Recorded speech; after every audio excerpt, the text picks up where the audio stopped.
Greetings and welcome to Transformation Stories, thanks to Keto and Carnivore. I'm John, the Carnivore teacher, and today we're joined by an incredible guest who has completely transformed her life and some of her family members' lives. Cristie, thank you so much for being here. Oh, thanks for having me, John. We were talking a little before the show, and I am also a carnivore teacher. And so we get along really well because we have that in common. And I always enjoy talking to you. So thanks for having me on. I feel the same way. We have that vibe, with that connection. Can you tell us a little bit about your life before starting the carnivore diet? Well, that was a lot of life before starting the carnivore diet. I am currently 49, and I didn't start carnivore until I was 48. So for 48 years, it was kind of a long journey, kind of into an unhealthy middle-aged person, except I wouldn't have considered myself unhealthy at all. So I guess to explain that, we kind of have to go back to the beginning. My mom always fed us what she thought was healthy. She actually even took some nutrition, note the air quotes, nutrition classes in college because she was a home economics major. Yes, there was such a thing as a home economics major back in the day. And so that was her major, and they had to have some nutrition classes. So she thought she knew what she was doing. And she was very big on let's get all the food groups in there from the good old food pyramid. And so, yeah, we ate a lot of lean chicken. We ate a lot of lean chicken. We ate a lot of lean fish. So we did eat meat, but it was lean. And then we always had like a starch and a vegetable. So we had this like, the square meal, so to speak. For dinner. I can definitely remember in our house because I was born in the 70s, but grew up in the 80s. And I can totally remember when we switched like butter to margarine, full fat milk to non-fat milk. She never let me get the sugary cereals that, I wanted as a kid because that's what all the commercials said were going to be delicious. But like Rice Krispies and Cheerios, those were fine. There was nothing wrong with those, right? Any discussion at all about eating too much sugar was like, just don't get cavities. Like brush your teeth. If you have too much sugar, you'll get cavities. There was no mention of sugar is unhealthy at all.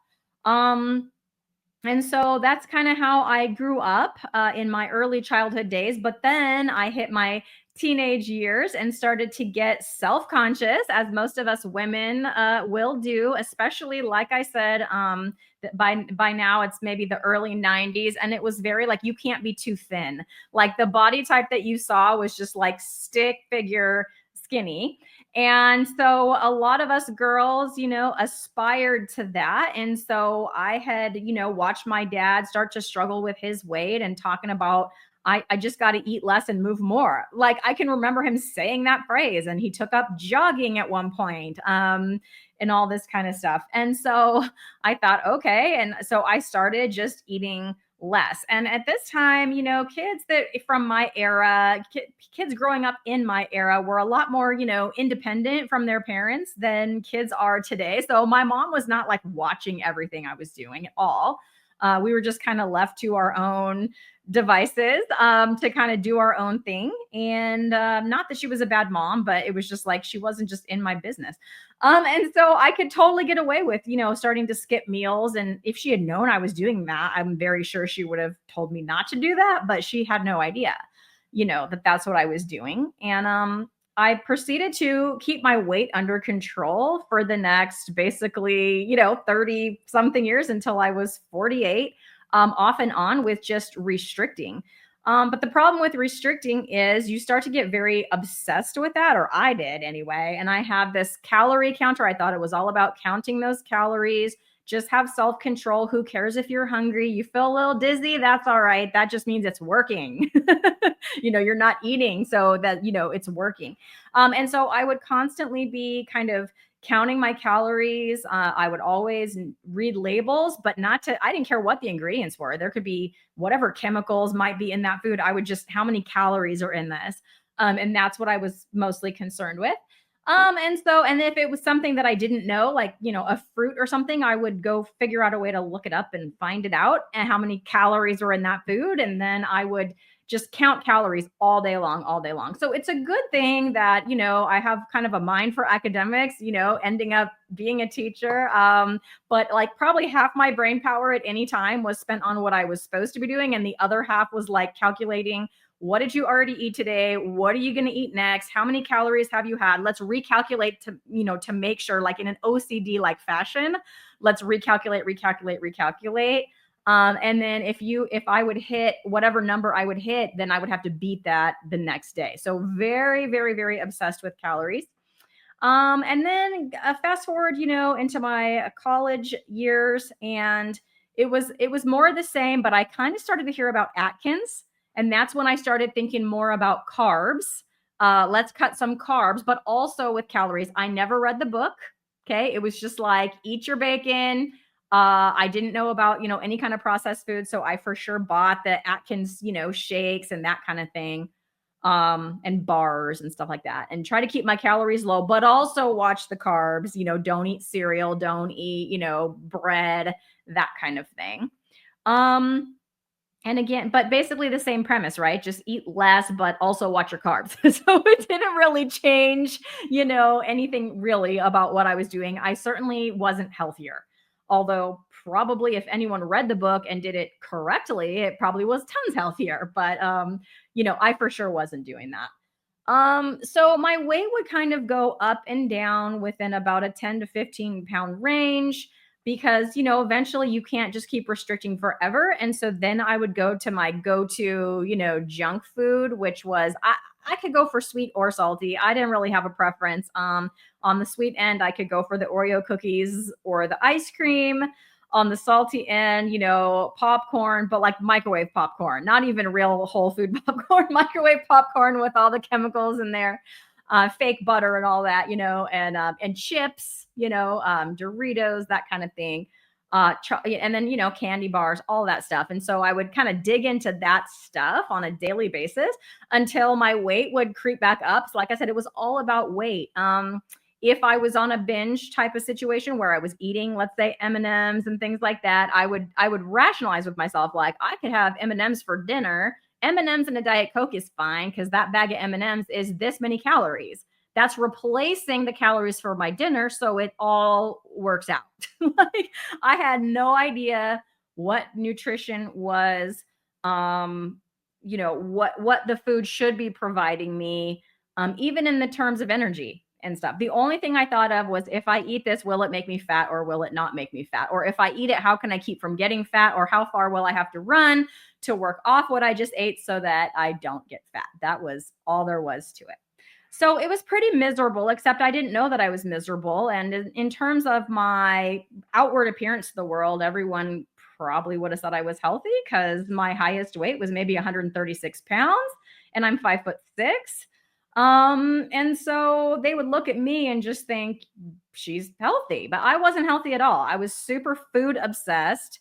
I was mostly hungry. I would go for months at a time being hungry all the time.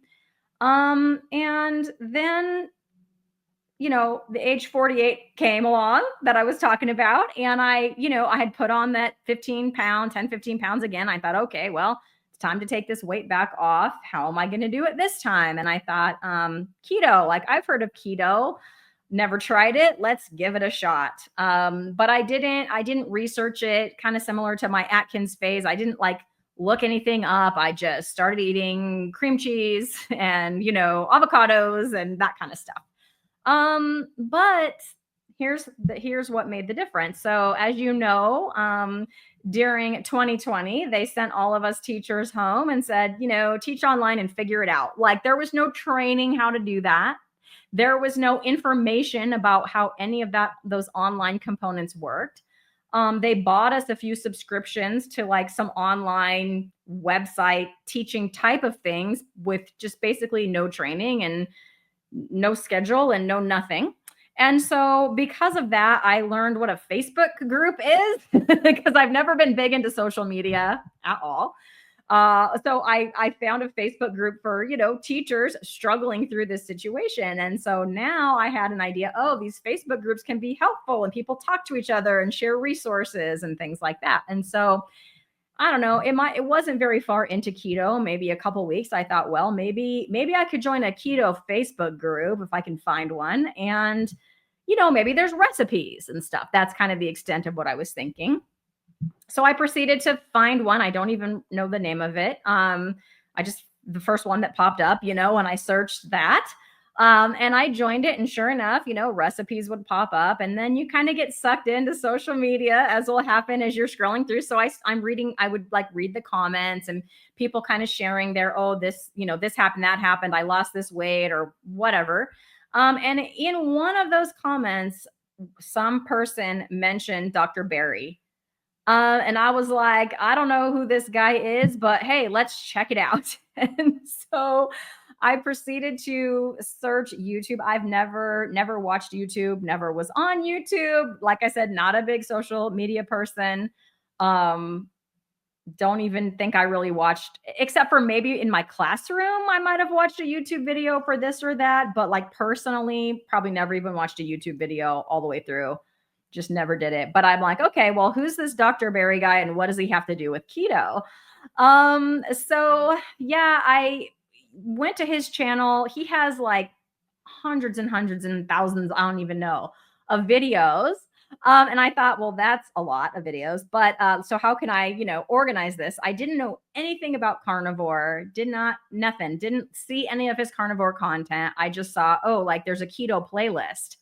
So for the next 2 to 3 months, I would say, I worked my way through his keto playlist. So that's why I never saw anything carnivore, because I was just on YouTube in his keto playlist. Every time I'd open up my YouTube, it would just pick up where I left off, and there I went. And that's how I learned more about, okay, this is what food should be doing for me. And oh my gosh, your diet can not just change your weight, and it's not necessarily just about the scale. And there's all these other factors. And if you've watched any Dr. Barry, he has a video for like every ailment, and how diet pertains to that.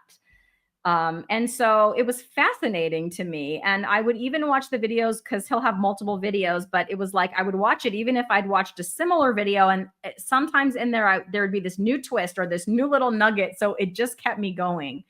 I watched those until my husband said, if I have to hear that Tennessee twang one more time, like he was losing his mind. He was like, turn it off. Yeah. So I put in my earbuds and just kept right on watching the good Dr. Barry, right? And so that's what taught me how to do keto. Like I very quickly switched to a meat-based keto. So it was mainly meat, right? With a few veggies here and there. And still some things that I would include in my carnivore diet, still some occasional cheese, occasional nuts. I don't include that in my carnivore diet, but occasional cheese, occasional pickles, occasional avocado. When I was keto, still some nuts and things like that. But meat heavy, right? Meat heavy. And I proceeded to lose, the 20 pounds I wanted to lose. And I was happy with that. And then it was about June, I would say, of 2023, where it was like, you know what? I just don't feel like cooking zucchini. Like I'm lazy, like I'm busy, right? I'm tired. I don't really care. Like what part of this do I want? I want the ribeye, I'm just not going to cook the zucchini because I'm just too lazy to do it. And so I just kind of started doing that. And then I was like, after, I don't know, a week or two of doing that, I thought, well, is this okay to just be eating meat? I had no idea. And sure enough, then that's where I start finding the carnivore content. And then branching out. So Dr. Barry, Dr. Chafee, Dr. Kiltz, all those guys, plus the people like you and me, right? That have smaller channels and are just like regular people with no credentials, but just feel like we have to, share our stories. And I just kind of got my foot in the door. So I feel like there's a few of us, but I'm like the accidental carnivore, right? Like it wasn't on purpose at all, but that's kind of how I got to a person who, this is my food pyramid. If you can't see my shirt, it's a cow, a pig, and a chicken. My food pyramid. I got that from a teacher buddy for a Christmas gift because she knows this is how I eat, and I haven't looked back. So it's been 1.5 years, and I've been carnivore for that time. That is A unique story. I've interviewed some people now, and the common denominator, interestingly, Dr. Barry videos. Uh-huh. He's really reached a lot of people, which Yeah, I think gives you and I a reason to come on and do the same thing. We want to pay it forward, which you're absolutely. absolutely doing with your Meeting Wellness channel and your Lioness. You're still doing your Lioness. Yes, We'll we talk love about our that. Yeah, lioness. We'll let's talk talk about about that it. at the end so we can tell people about those two also. So, Awesome. a lot of people, I'm curious if you did too. Your story is a little different from other people in that you didn't have an enormous amount of weight to lose. You didn't talk too much about physical or emotional or mental issues. Can you tell me now, in retrospect, looking back, what improved other than you lost 20 pounds? Like, what have you now noticed improved on carnivore? Yeah, so for me, it's been a little bit of a trade-off, and we can talk about that. But I lost the 20 pounds mostly when I was doing keto. Those months that I Okay. did keto, it was like 4 months. I think it was like February to June. So 4 or 5 months, I was doing keto. I don't have a carniversary because I don't even know. Like I said, it was an accident. I know it was in June, but there wasn't like a date. Like I'm going carnivore right now. Like it wasn't like that. Anyway, so yeah, that's when I lost the weight. But when I went carnivore, I started to notice things like I might just go outside for a walk. Like these thoughts like that would just pop into my brain, and I would start to notice that like all the calorie counting that I was doing, all that noise in my brain that was taking half of my mental bandwidth if I was awake, just started to quiet down. Um, and I wasn't feeling nervous about being around people. So, when I was in high school, I was an athlete. I played volleyball. I was a cheerleader. I was on the school dance team, things like that. I went to every dance. I participated in life. But as I got older, like, starting in college, I started to sort of hide away from people and not want to be around them. And just kind of chalked it up to like I'm an introvert, I guess. And I believe you've said in the past that you're an introvert too, John. And really, if you look it up, an introvert is okay to be around people. It's just that once introverts have been around people, they just need time alone to sort of recharge the batteries. But I never bothered, you might notice a theme here, to look up that definition. And so I just thought I'm an introvert. I'm going to hide and like never talk to anyone. And that tendency to do that just got worse and worse and worse, but kind of slowly. So it wasn't like I woke up one day I was like hanging out with people, and the next day I never wanted to see another person. That took, 25 years, 30 years, whatever, to develop, to the extent that I was just going to work, coming home, and that was it. Like I didn't want to go anywhere, do anything. If I got invited anywhere, I would either turn it down or I would say yes and then find a reason to not do it. If it was a family gathering, I would do it out of obligation, but like be very mad, and very like, I don't want to do this, and like anxious about having to do that. But I did it just out of obligation, But if I could like, if I had a little sniffle and I could say I was sick, oh, you better believe I use that excuse every time, right? And so, but all of a sudden it was like my son had got invited to an amusement park this was right after I went carnivore, by a girl that I don't know. And so I didn't want him just riding with strangers, 2 hour and a half, 2 hours, there and back and all of that. And so I just, out of my mouth, it just, without me even thinking about it, I said, when he asked me, I said, you can go, but only if it's okay if I go too. And then it was like, wait, what? Like, you couldn't have paid me to go to an amusement park, because of the volume of people. It's a location, even if I've been before, it's not a normal thing, right? So you got to deal with parking, you got to deal with traffic, you got to go on unfamiliar roads, then you got to deal with the whole park with like hundreds of thousands of people, wait in line in close proximity to strangers all day, be off your couch. Those are all things that were definitely on my no-go list, but it just came out of my mouth. And so yeah, I ended up doing that. It was a perfectly fine day and I felt comfortable all day and had a good time. And that was almost immediately. That was within the first few weeks. It was during that summer, of going carnivore in June. And then it was like, he asked me that and we went and did that. And it was like, wow, that's pretty amazing. because I've never experienced that before, which I guess that's normal, right? So I've never been, normal.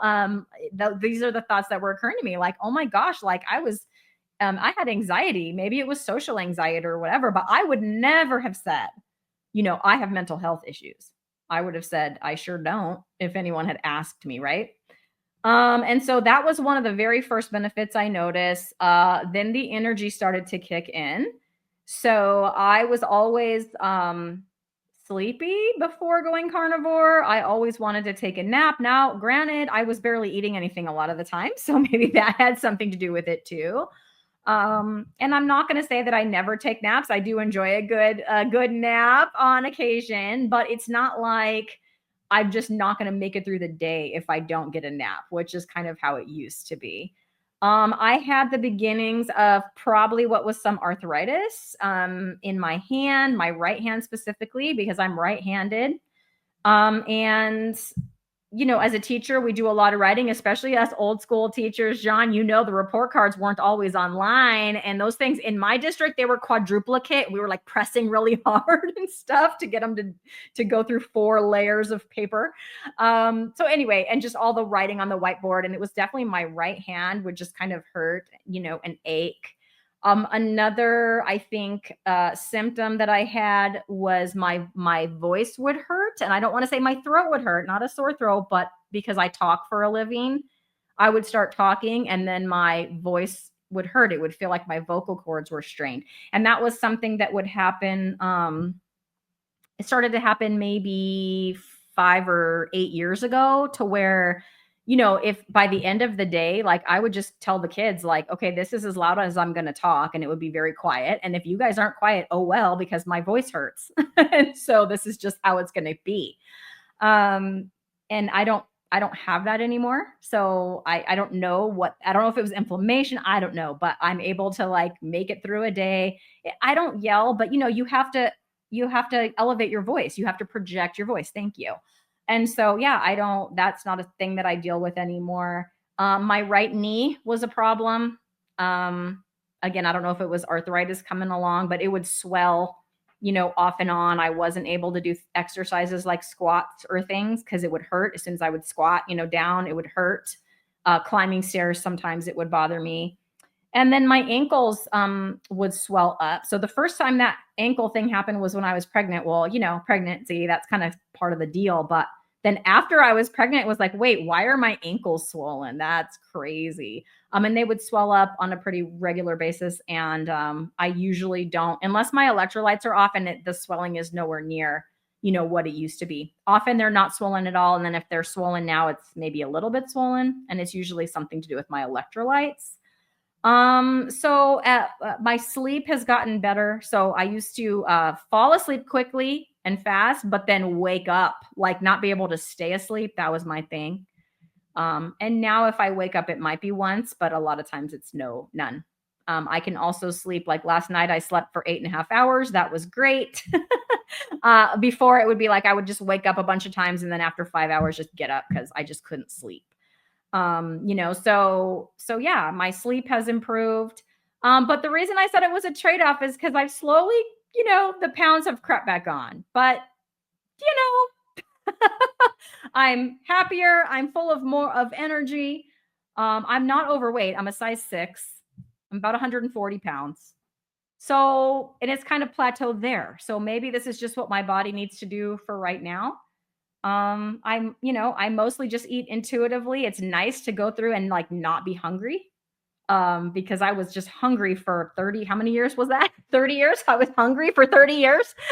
So it's very nice that's like a good side effect that I get to just go through my day feeling satiated. The food noise is gone, of which we can get into if you want, but, I eat 2 meals a day and I don't really think too much about food in between. That amazing. I wanted to get into introversion and extroversion for our audience to understand, because you and I, we get each other.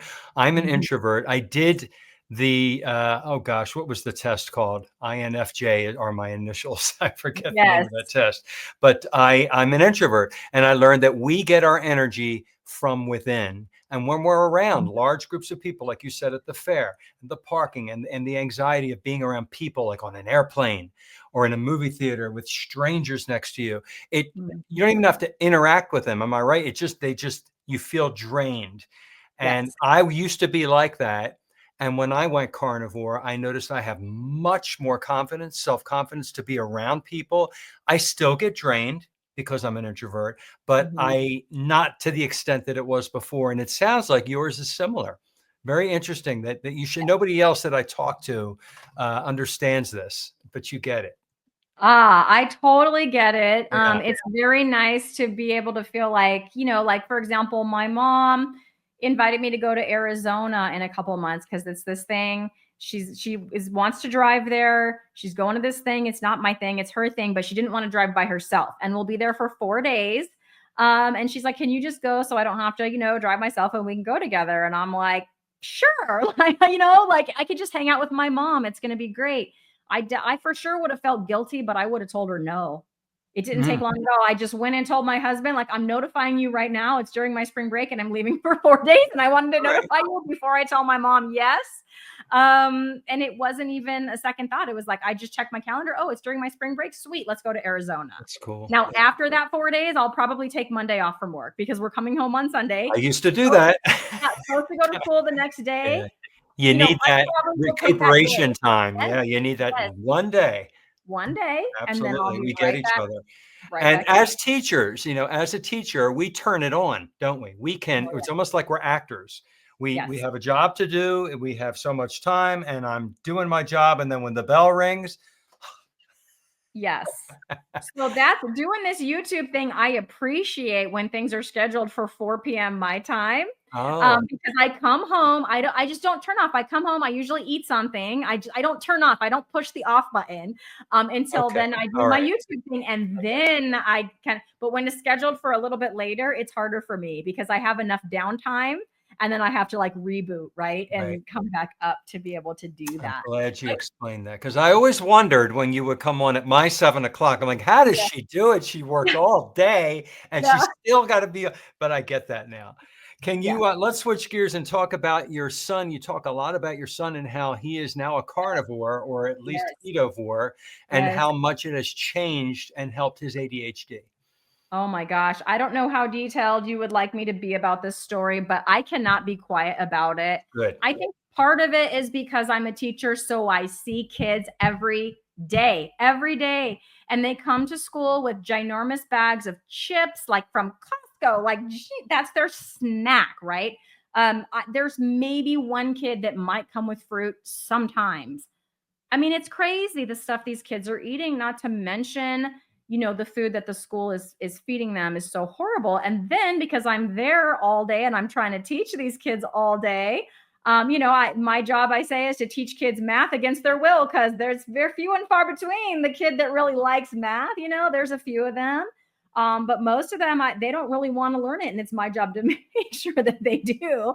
And when they're full of sugar and processed food and all of that, I can totally see the difference of their ability to concentrate, their ability to do hard things, their resilience. They don't have any, that kind of thing. And I can also compare that because I started teaching in 2000 and it was different. Like there was junk food, but it was different. And it hasn't just been since 2020. It wasn't like everything stayed at 2000 and then 2020 and then because a lot of people blame that.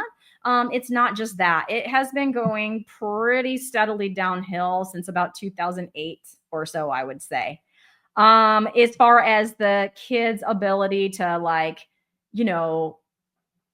do the hard work of like 5th grade standards. I teach 5th grade and it isn't easy. A lot of times the parents see the stuff and they're like shocked, we're teaching kids linear equations and things like it's like intro to algebra and like all the stuff they got to learn. And the parents are like, what? Because, and the attitudes too about, my kid's just a baby. No, they're 11. Like, and so just dealing with that, and watching how the food, making that connection with how the food the kids are eating affects their academic performance, their academic level, but then also their whole like work ethic.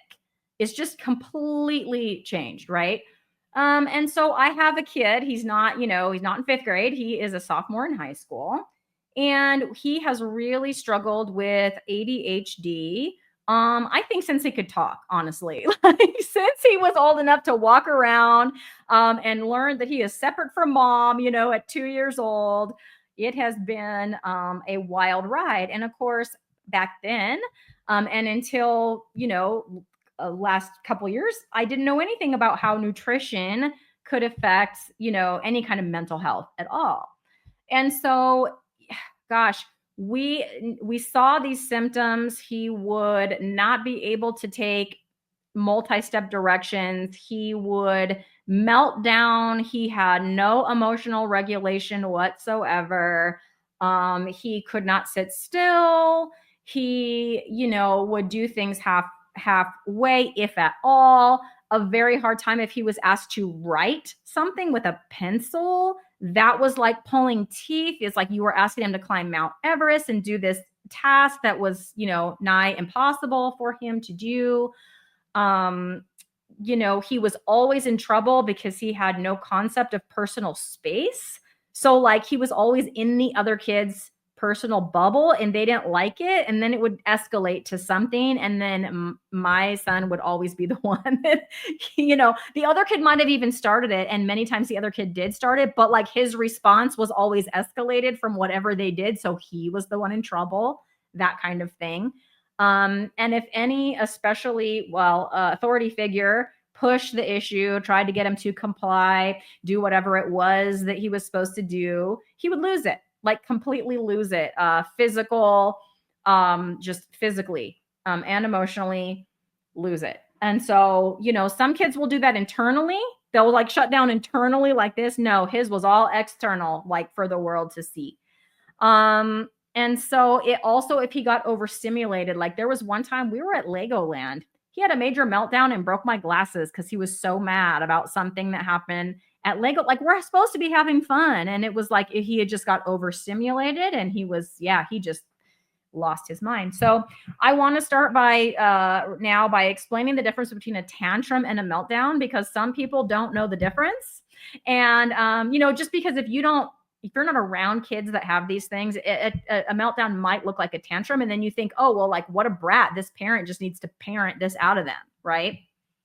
And as a teacher, I used to think that, like when I saw kids struggling and I would like judge them about judge their parent and stuff. And it's like, oh my gosh, sometimes, there's a difference here between a tantrum and a meltdown. So a tantrum is a kid just basically being a brat and trying to get their way. And so they want something, fill in the blank, a snack, a toy, not have to do this chore or whatever. And so they start, whatever, yelling, screaming, crying, flopping on the floor, whatever they're doing. But if you give them their way, like whatever that is, they'll stop. Why? Because they got their way. And the goal of the tantrum is to not have to do the required thing. So of course you shouldn't give them their way. Like they could just throw that tantrum all they want, but they're not getting their way. But I'm just saying, if you did, the tantrum would stop. So with a meltdown, the child goes to a place where they are not like in control of their own emotions. They are not rational anymore at all. When a child is having a meltdown and they're saying whatever it is they're saying, they could say, the sky is, green. And you go, no, the sky's not green, it's blue. And then they have and then you go, okay, you're right. The sky is green. No, the sky is blue. Then they change their tune and they continue to melt down. So if you give them their way or tell them they are right, they don't stop, because they just want to be right. They want to fight. It's almost like a fight or flight. They've chosen to fight and they're just going to fight. They're going to fight until their brain, calms back down and figures it out. So when my son had meltdowns, that is what I mean. And sometimes it would take him hours to calm back down. And he could melt down over something as simple as, do your homework or brush your teeth or like whatever it was. If you asked him more than once to do something, even if he didn't do it the first time, and you say, hey, remember, you're supposed to go do X, that could be, if you do that a couple times, that could lead to a meltdown because he just didn't want to hear it. You already told me that. I already know. Well, I know you know, but you're supposed to go do it. And then it just escalates from there. So the best strategy that I found was you have to just not engage with it. You just have to shut your mouth as the adult and he just needs to calm down, because you could talk, because obviously at the beginning we tried that and it just escalated and got worse. One day he like took the screen off his window and jumped out of his window, and he was going to run away. Like, he took off. So there were times where it was, he's hit things. It got really bad, and I'd say that was probably the worst symptom. And so he was actually diagnosed with a few things. So the first thing was sensory integration processing, which is a lot of kids that are autistic have that, although he's does not have autism, but it's like everything is overwhelming with all 5 senses. So if there's a noise happening in the background, he cannot ignore it. That noise gets his full attention, and it seems very loud and very annoying. And then if he's in a overstimulating environment like a crowd, he even had noise canceling headphones, because he could not be in a school assembly. Like, he literally couldn't stay there. It was painful. He would leave. So he had the noise canceling headphones so he could sit through a school assembly, for an example. And that was his first diagnosis. And we paid out of pocket for occupational therapy to try to help with strategies for those things. A little bit later, as he got a little older, that was like in preschool. As he got older and he was in about 3rd grade, that's when we got the diagnosis of ADHD. And then we tried everything. And as a teacher, John, you're going to know all these things I'm about to say. So we got him in with an IEP. That's an individualized education plan, because of his other health impairment, which is ADHD. So he did not have a learning disability, but ADHD. We got him in through speech, because in speech, they will do something with pragmatic language. So he could say all of his sounds. He wasn't one of those kids with a lisp or couldn't say their R correctly or anything. But there's a part of speech called pragmatic speech. And it's like how to take turns, when you're speaking, how to listen to other people, how to not talk on one topic for 20 minutes until everyone around you is bored because you can't read facial signals that they're feeling bored. You need to be quiet now. He couldn't do any of that. And so we got him in. That was his service on his IEP. He did not have academic services. And then as his behaviors, escalated, then we started adding things like a behavior support plan. We got the school counselor involved. I tried to get him occupational therapy, which he did get at school, but they only would work with handwriting. They wouldn't work with anything else. And so I continued to pay for occupational therapy outside of school for the rest of it. The symptoms, as later in elementary school, I also had outside counseling services that I, paid for. And we tried all of the teacher tricks. There's books on ADHD. I think I even have one in my classroom that our district, gave us, all about, strategies to use and how to keep them moving forward and calm. I had a rocking chair when he was in 5th grade. I bought a rocking chair because he was in my class for math, because he needed to go sit over there and just rock, because that was like a soothing thing. He had the ability to take breaks. He did heavy work. So like carry these heavy books from here to the office to literally keep him grounded. He had a weighted vest that was supposed to do that, but he didn't enjoy the sensation of the weighted vest. He has a weighted blanket on his bed that he now really enjoys. But so the heavy work, it literally keeps you grounded and calm. So like, if you have a kid with these symptoms, have them push the grocery cart, like something that's heavy for them to do, is good for them. So he had to like do this stuff throughout the day. Now with all of that, and I'm probably missing a bunch, but with all of that stuff, we saw no improvement, none, 0, nothing. And that was with me being a teacher, working at the school where he was attending, sitting in those meetings, trying to like exactly knowing what the school could offer and what to ask for, and all of that. And there was no improvement in his symptoms at all. In later middle school, I decided, well, I think we need to try medication, because my older son actually has ADHD too. And when he went to high school, we tried medication, and he actually liked the medication and how it helped his, it allowed him to focus on one thing and like actually focus on it and sit there and do it. And so I thought, we waited till he was in high school to do it, because in high school you fail a class and you got to go to summer school, and it's not just like you fail a class and they're going to pass you on. And so it's like, well, let's give this a try. And because we've tried all the other things. Again, I knew nothing about diet and mental health. I never thought that I would put my kids on any kind of medication like that, because there are some serious side effects. But you try all this stuff and your kid is still having meltdowns 3 to 4 days a week and all of that, you got to do something. And so we tried it. But because of his sensory issues, he has a texture issue in his mouth, and we could not get him to swallow the pill.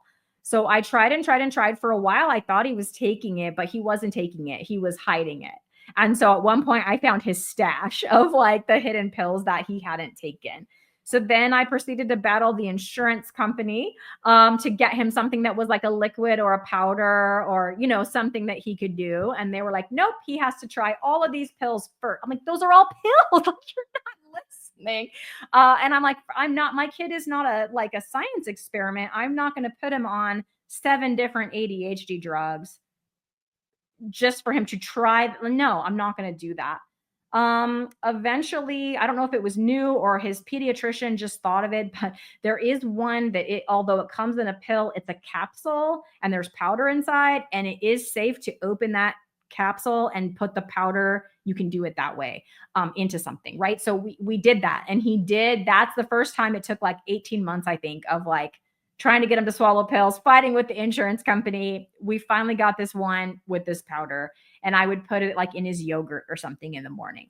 And so we tried that for a couple of months, and he didn't like it. He said it works as advertised, but he felt kind of trapped, like he knew it was the medicine forcing him to do it, and he didn't like that. And I'm like, well, maybe that's that. He doesn't like anything to tell him what to do. So I guess that includes medicine. He doesn't want the medicine telling him what to do either. And I thought, well, okay, you don't, okay, well, you're off then. And so we took him off and stopped with the medicine. And then I was out of ideas. But then, like I said earlier, I had started watching Dr. Barry and all the other doctors, and that proceeded to be like a lot of my free time was spent, learning. And of course, the awesome book Brain Energy by Dr. Chris Palmer came out, and Dr. Georgia E. Change Your Diet, Change Your Mind. I watched a lot of their videos, and eventually I did read. Actually, it was after I changed his diet, but I did read both of those books. But the Metabolic Mind channel, listening to how people with like severe issues like schizophrenia and like bipolar and all this kind of stuff, and they go high fat keto or carnivore, and their symptoms are put into remission or even greatly improved. Like even if some of them stay on their medication, they reduce their medication and they feel so much better. And I just thought, well, my mental health improved, like my anxiety went away.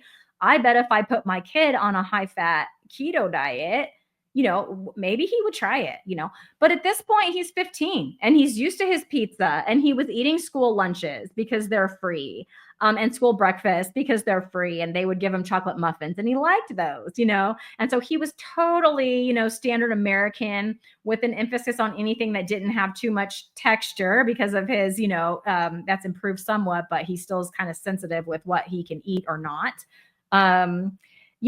So, very chicken nugget, pizza, like Hot Pocket, like a lot of processed, prepared, frozen foods like that, macaroni and cheese from the Blue Box, all that kind of stuff. Those were staples for him. He didn't really eat meat except the chicken and those chicken nuggets. He might have eaten like a cut up hot dog with some cheese on it. That would be like technically carnivore. Super occasionally, he would do that, but everything else was very processed, plenty of days with no meat at all. And he's 15, so he's not 5. I can't just be like, this is your food, like take it or leave it. End of discussion. I can't, he's got to have buy-in, right? But at the same time, he watched me do it. He watched me do it from June of 2023 to February of 2024. And I was like, well, you've seen me, you've heard me on my YouTube channel, from the other room, you've watched me have all this energy. You saw me go to the amusement park with you. I wouldn't have done that before. He's in the school band playing his drum at football games. I was at almost every single football game. In the crowd, I don't care about football at all, but hey, go band. I was there to cheer on my kid, right? Just for him, just to be there for him. And those were all things, not that I didn't want to be there for him, but my social anxiety was so high that I would just not do it. And so he watched me do all that stuff. And so I just said, do you think that you might want to try, a high fat, maybe keto, carnivore-ish kind of diet, and just see what happens for 30 days. 30 days, will you try it? And he agreed, for 30 days to try it. And at the time that he started, I wasn't intent like you have to be carnivore. It wasn't about that. It was about upping his fat and getting the processed food out of there, trying to increase his meat. To some extent, he's never liked vegetables. He hasn't eaten vegetables since baby food, the baby food jars of vegetables as a baby. But he would eat like applesauce and that kind of stuff. Like he never liked texture, so he wouldn't eat an apple. He can't, that's too much. So like he would eat applesauce. That was basically the only fruit I think he would do. So it wasn't even about getting rid of the fruits and vegetables. It was about the process. It was all the processed, hyper processed foods.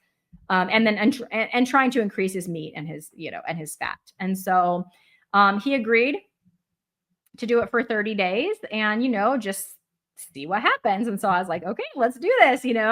I started making him a lot of, more detailed, more time consuming things than it takes me to do for myself, but I was totally willing to do it for him. So we started with chicken nuggets that I would make. So foods that he was familiar with, but let me make them myself. And so I bought ground chicken and I used, the pork rinds crunched up as the binder, and egg and some Parmesan cheese.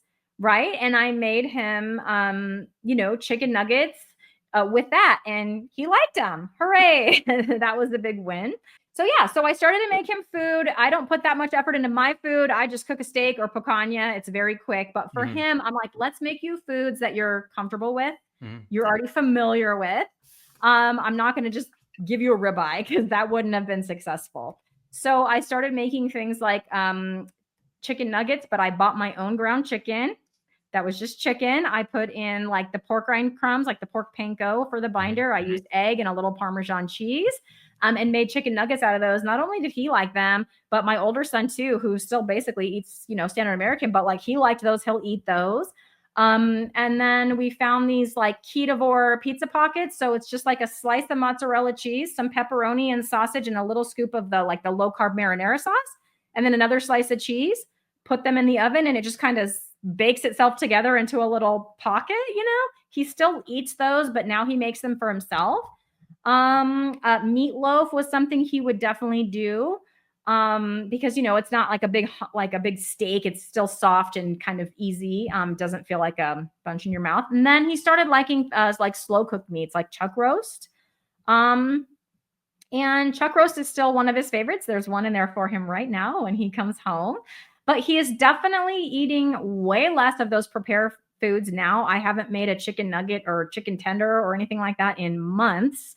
He loves a good chuck roast. He'll even eat like a chicken thigh, that he cuts up. He will eat picanha, which is one of my favorites, that he cuts up. And I'd say those three are his favorites. He will still make those pizza pockets, maybe once a week, maybe once every couple of weeks, where at the beginning he was eating those like 3-4 times a week. Right. But that was his introduction. Well, first of all, the one day about, 2 weeks in to this new way of eating for him, all of a sudden I noticed that he's bringing like trash bags, like kitchen size trash bags. He's bringing them out of his room. They're full of stuff, and he's putting them at the back door. And I'm like, hey, Zach, what you doing? And he's like nonchalant, cleaning my room, like as if it's just normal, as if he's been cleaning his room on a regular basis. Oh, no, let me tell you. I learned how to pick my battles very well with this one, because you don't need a meltdown over cleaning your room. So that was a battle. I was like, I don't care about your room. It can be as messy as you want. And he was like borderline hoarder. Like there was stuff in his room, like it was downright gross. And there was times every couple of years I would go in there and get rid of that stuff. But he would have like old, because he wasn't, it was kind of odd. I think it's because I never made him clean his plate, but like he would have candy and then he wouldn't eat it and then it would just be sitting in there. Because, I was the kid, my Halloween candy was gone. If I had candy, it was all gone. But he could just have it and like not eat it. But so we're talking old food, like whatever, boxes of crackers that he took in there and then like never finished, but it's like a year later, the box of crackers, as well as old papers, boxes that he got like a new toy and then the box was still in his room, plus all of his regular stuff. His clothes were just everywhere. I think he brought 13 or 14 and ended up being kitchen trash bags full of trash that he just up and decided after literally never doing it his whole life, that he needed to clean his room. So he did that. He was stacking them up pretty good by the back door. And I said, please just make sure that after you're done, those all get to the trash can outside. Don't leave those there. And then I went to bed and then he was still going. And then the next morning, it was like a weekend, like a Saturday. And I got up and lo and behold, those trash bags were outside. Like I didn't have to tell him 8 times and then he melts down. He just did it. I told him once and he did it. Like I told him once and went to bed. Like I was out of sight, out of mind, and he still did it. I was like, what? And then, so I go in his room and it was like, basically what he did was he threw away everything that he deemed to be trash. And then he organized everything that was left into categories, but he had worked for a lot of hours. So he just put those into other bags and like stacked them in the corner, like to be put away later, He hadn't touched his closet and he hadn't touched under the bed. But the rest of his room was all the trash was gone. And, everything else was in categories ready to sort of be put back away. He had discovered an Amazon gift card that someone had given him that was at the bottom of his pile somewhere. And he had discovered like some broken pieces of technology, like a broken Chromebook and whatever. And so he ordered some things off Amazon and proceeded to like cobble together a working computer out of this broken technology that he had found. So he just did this productive task that nobody asked him to do just because he wanted to do it, And he just organized all of that. Now, do I care about his clean room? No, I told you that I didn't. But that is a complex task. When he was a kid, I would be like, pick up the Legos. Just the Lego. Like, who cares about the cars, the trash? Take all the Legos and put them in this drawer. And he would not do it. He couldn't. He would sit there. And if I would go in there, I would start, come on, help me. And then he would do a couple, maybe. But then he would sit there and I would end up putting away all the Legos. So you could try to break it down into like one task at a time, which is a strategy for ADHD, and he still wouldn't do it. He just decided after 2 weeks of changing his diet, he just cleaned his room. He got rid of all that trash, organized everything into categories. He did a couple more sessions after that point in time, cleaning out the closet, getting rid of that trash, cleaning out under the bed, getting rid of that trash, organizing everything, hanging up all the clothes. And his room kind of vacillates from being like slightly messy to clean. Like if it starts to get a little too messy, he just cleans it. So, I have a question for you with that. Has he done his own little experiment where he went off of the carnivore food, went back to eating more of the standard processed food, noticed how he lost that control and then decided to go back on it again, as many of us do? Yeah, such a good question. I have a suspicion that might have happened recently, but I don't know. And if he hears me say this, he might be like, no. I'm pretty sure, because my older son is 19 and he has a driver's license, a car, money, all that stuff. And he picks up my younger son from school a lot of the time, but sometimes he'll stop by and get some food, like fast food. And I knew that they were going to go get fast food, but they were going to go to In-N-Out. I even said, go to In-N-Out because Zach can get the Flying Dutchman, which is just like the meat and cheese. And he likes those. And I was going to pay for it because I forget why. Like usually he pays for it, but like, I was like, just give me the receipt. Because I'll pay for it because whatever, I forget. He did something and I was like happy that he did it. And I was just going to pay for his dinner. And so I look at the receipt and there's like no Flying Dutchman on it. There's like a couple of milkshakes and like, regular double. And I was like, I just said, hey, Zach, did you eat regular food? And he said he didn't. And I was like, but why does this receipt say there and say this stuff? And he's like, and he proceeds to start in on I don't even like Neapolitan. That says it's a Neapolitan milkshake. You ask grandma. She knows I don't like Neapolitan. Like, I definitely didn't. I don't know why that receipt says XYZ, And I was like, he totally ate. I don't know if he drank that Neapolitan shake or whatever, but he did not have a Flying Dutchman. And I would say, as his mom, for the next couple of days after that, he was a little bit more difficult. And I was like, I think he ate that regular meal, and I am noticing it wasn't severe, because it was one meal, but I was like, you are being a little pill.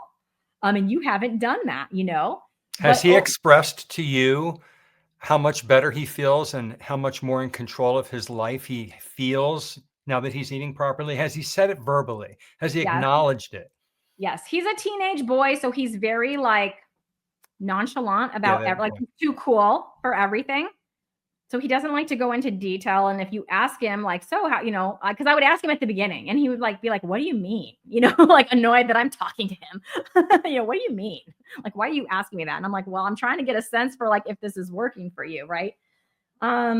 So I will say that after the first 30 days, I said, the 30 days were up and I was like, he promised me 30 days. Is he going to do another 30 or what's going to happen here? And I said, well, it's been 30 days. You think you want to do another 30? And he was just like, yeah, I think I'm going to stick with it. And I was like, so it's working. Like he wouldn't stick with it if he didn't feel a positive difference. This is about maybe almost a year ago. Yeah. So basically his carniversary is February 1st. So we're talking wow. It's been a year. Yeah. Wow. And if he only knew that he's doing this during his puberty years, during the most important time in a young man's life, he's getting healthy. I think of our friend in Miami, Rick, when he started back when he was in high school, and look how healthy he is now, I know. 41 years later. Yes. I am hoping. So most of the time, like there's been other times where my son's gotten fast food and I know for sure that Zach's just gotten burger patties. But yeah, this time I don't know what happened. But I know he ate some standard American stuff and it definitely affected him. I hope he kind of noticed it. The other thing is he's come out of his shell too more. So not only is he able to do complex tasks on his own without being told and be able to organize them and motivate himself to do them, which was always difficult, but he started like hanging out with friends outside of school. So if you say like, you didn't really have much of a social life, I talk to my friends at school all the time. That's his answer. But it's like, but you never went over to anyone's house. You never invited anyone over. He's invited a friend over a couple times. He's gone over to another friend's house probably 4 or 5 times. He went to a school dance. He told me about some school like activity for band that he for sure just would have not told me about and then like went to it. And so there's things like that like I had to have been happening last year during his last school year that I just never knew were happening. And this year he's like, oh yeah, this is going on and I need to be here at this time. So he's definitely doing a lot more than just, being at home and being at school, which is funny because I had the same experience, right? But he's 16 when he was 15 and now he's 16, right? As he's been doing this. Yeah. Wow. That is both of you have had major effects because you've improved your diet and nutrition. You are now educated in nutrition a lot more than you ever were. He is, I think, starting to realize through trial and error, this is good for me. What are some last things you'd like to share with our audience about just the carnivore diet in general with you? Yeah, I feel like we almost at some point we'll have a part 2, John, because I didn't even get into like a lot of the things that, it's been a year and a half and a lot can happen. I would say that the carnivore diet has kind of changed like so many aspects of my life. Like I said, I used to think food was just, oh, well, this is like my calories and this is how I'm going to get fat or not get fat.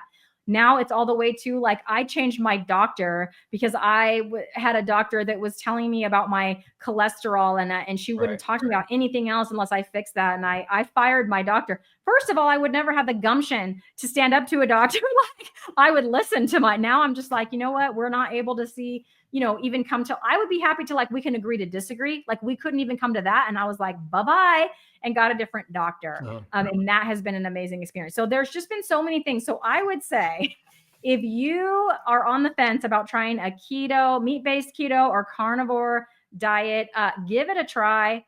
Find some support with that. So like I don't know anybody else except my mom. Maybe she's meat-based keto, but I don't know any other carnivores that I see every day. I know you guys from YouTube, but we might see each other at an event like Hack Your Health. I don't like live day in and day out with other carnivores, but what helped me and what continues to help me is to find channels like John's channel here, and get on a live stream and start interacting in the live chat with people, or at least watch and listen to people's stories.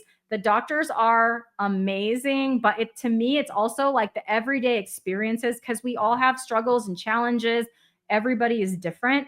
And our story is a little bit different, but I bet if you listen long enough, you'll find someone with a similar story to you. So you'll be, in my comments on my channel, I've had a few other, oh, I'm a teacher too, and this, or I'm similar to you too because of that. So I know that, putting this channel out there, although 2 years ago, I would have said, you're crazy. If someone said, you're going to be on social media, like talking about what you eat, I would have been like, you're nuts.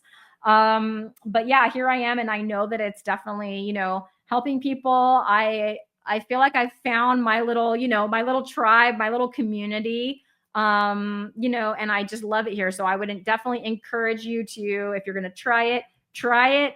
Find a channel that you like, that you connect to, find some, if you need to start with like recipes, like I did with my son, there's plenty of channels and books and things out there that I would encourage that start that way. But start and then take notes of like what your health issues are. Cause I would have told you I have no health issues. I'm just a little chubby. That's what I would have told you. And there's a laundry list of things that I didn't even know were wrong with me that I maybe just attributed to getting older, and they've like reversed. So I would say take note of all of that stuff and then give it 90 days. Give it 90 days because I think it takes that long to really, make sure that it is either helping you or it's not for you. It takes time to get fat adapted and for the body chemistry and the hormones to balance, actually. So everybody's standard is 90 days. That's what Dr. Barry says. I mean, because you'll see stories on YouTube like, I did carnivore for a week and this happened, or I did carnivore for 2 days and that happened. Well, that's great, but I don't know that happens for everyone. So I would, stick it out, get in a community to help you, and excellent advice. Just give it a try. So that's community is very important. And a lot of people have said that too. It's another common denominator with a lot of the interviews is you have to be submerged in a community for the support, the encouragement, the validation. And that's what we give to one another. Where can we find you on social media now that you are on social media? I know, here I am on social media. So my main and first channel that I started was Meeting Wellness, as it says down there at the bottom of my screen there. And on that channel, I do a lot of interviews like this one, except I'm the interviewer instead of the interviewee. I also have tons of recipe videos and grocery hauls. I've even sung a song or two with my friend John over there. So you can find our duets and things like that. I don't even know, 300-400 videos over there on my channel. It's a great place to be. And after I started my channel, I started a show or a podcast on that channel called Lioness Lifestyle Live. And that show focuses on meat-based women, although we do have our fair share of male viewers. So either way, come on over. But we started our own channel. So there's a second channel called Lioness Lifestyle Live. And we have a weekly show every Tuesday at 5 p.m. Pacific. It's a live show. There's 3 of us lionesses, and we generally interview a 4th meat-based woman to get her story and her perspective. We are also very active in the chat. So if you're looking for that community, Lioness Lifestyle Live community is a good one. And like I said, we have lionesses and lions alike, but it's a really fun show, and we enjoy it. And then we're introducing a new format from time to time. So like if you want to go and watch, this is being recorded here, but it was yesterday from where I am sitting. We did a video or a Lioness Lifestyle Live episode about the Carnivore refrigerator. And we showed off some cool refrigerators that our viewers had sent in and talked all about like all of that and why that's important and how the refrigerator can kind of be a good carnivore tool and how that's become sort of more important than the pantry these days. And so that was a fun episode. It's a new format we're looking at where we just kind of pick a carnivore topic and talk about it between the 3 of us and, the audience that's there live with us. So yeah, that's where you can find me. Wonderful. Love it. Thank you so much. Sure. We've learned so, and let's definitely, if you're up for it, let's do a part 2. We can get Yeah, into some of the things we couldn't get to with our time. And absolutely. we could schedule it in a week or 2 if you like. Just kind of let me know. Ladies and gentlemen, I hope you got a lot out of this podcast, because I certainly did. I learned some things from you, Cristie, that I didn't get just by talking to you. You went into detail, which was wonderful. Awesome. All right. Have a good day. Stay on so I could talk to you afterwards.